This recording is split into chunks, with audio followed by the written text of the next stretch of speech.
on January 26th, we observe Republic Day. And that Republic Day is possible because we have adopted a Republican Constitution.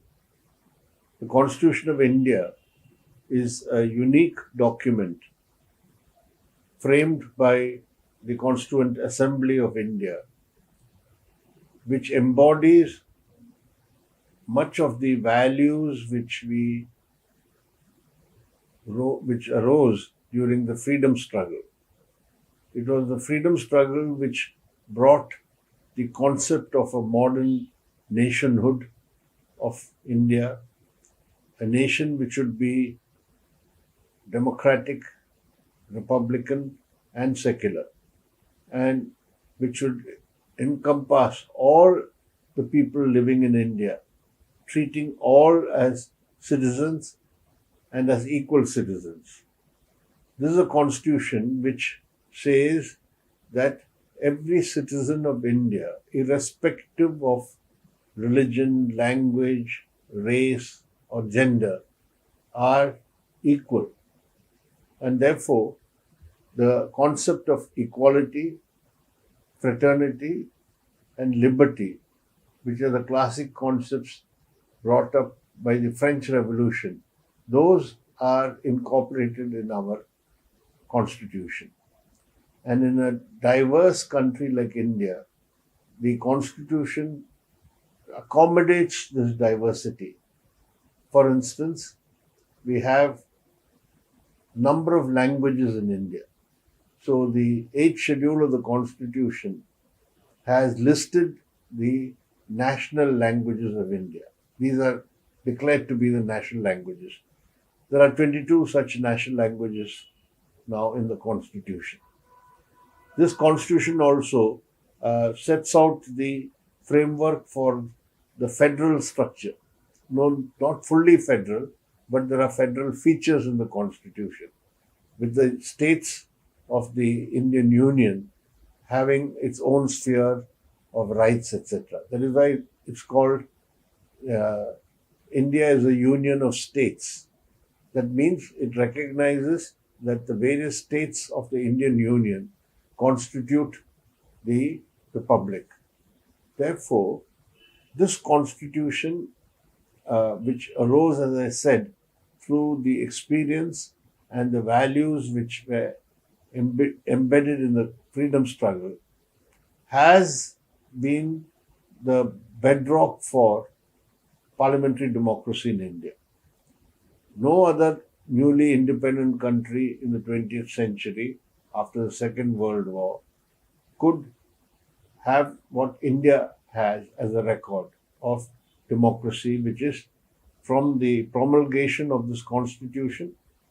We had the first general election in 1952, and over the years, as we know, we have been conducting elections regularly, both at the national level and in the states level, so that the people have their elected representatives, and who then form the government at the state level and at the national level. So the democratic system, the concept of secularism, the concept of federalism, and, as I said, the foundation is that you have a citizenry in the republic who are all equal in the eyes of the law and in the constitution. Now, this constitution is under grave threat since the BJP came to power in 2014 after the Lok Sabha election. The BJP is a front for the Rashtriya Swayamsevak Sangh. And from the outset, the Rashtriya Swayamsevak Sangh has not accepted the Constitution of India. First of all, because it did not share the values of the freedom struggle. The RSS refused to be part of the freedom struggle. For that, its Hindutva ideology says that the real enemies for the Hindu nation are the Muslims. And therefore, our fight is against the Muslims, not against British rule. So they did not share or participate in the freedom struggle, and they had no role in the formulation of constitution. And when the constitution was being adopted, in fact, the RSS said 𝑀𝒧𝒧𝒕 would be a better basis for the constitution. The 𝒧𝒧𝒧𝒕, which is a religious book which says women and the lower caste must be treated as subordinates, cannot be treated as equal. This is the outlook of the RSS and the Hindutva forces. And therefore, now that they are in power, we have seen in the last 8.5 years, systematic efforts to subvert the constitution from within. While maintaining the facade of the constitution, every principle which enshrined in the constitution is sought to be undermined and distorted.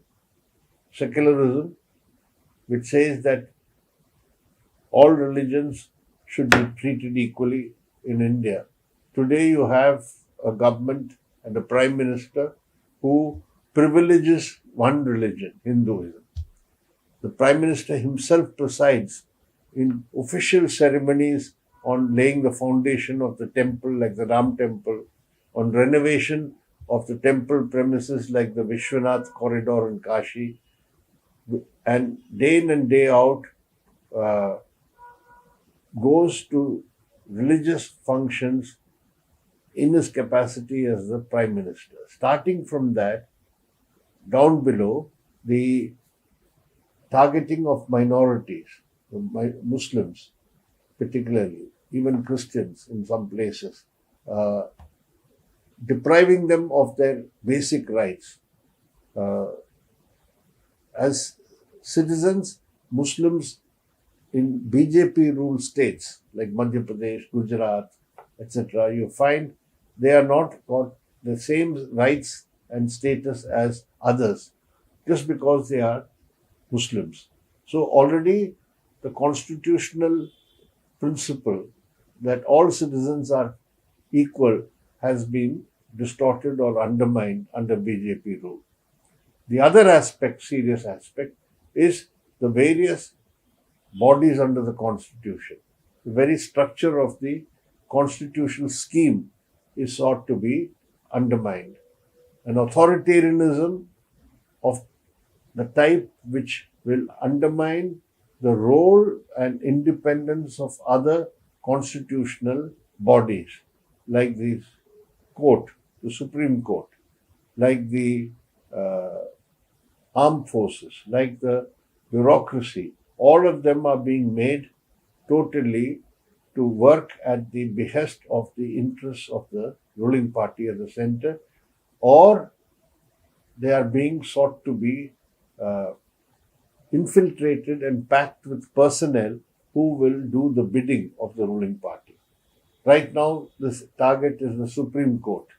After already taming the bureaucracy, after taming the Election Commission of India, after using central agencies like the CBI and the ED, etc., in an unconstitutional manner against political opponents, now the effort is to undermine the integrity and independence of the judiciary also. So what is happening is a RSS project to usher in a Hindu Rashtra.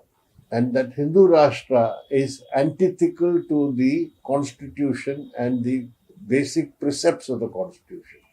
So what is at stake today is the very existence and survival of the Republican Constitution. Hindutva authoritarianism would like to reshape and change the Constitution to serve its needs, which means that the Republican Constitution, which was adopted by the Constituent Assembly of India and which has been in force for the last 7 decades, is today under serious threat.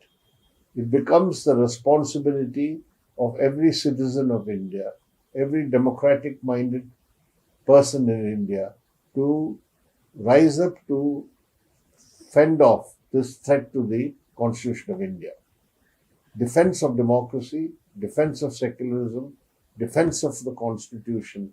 This should be the watchword for all of us in the coming days.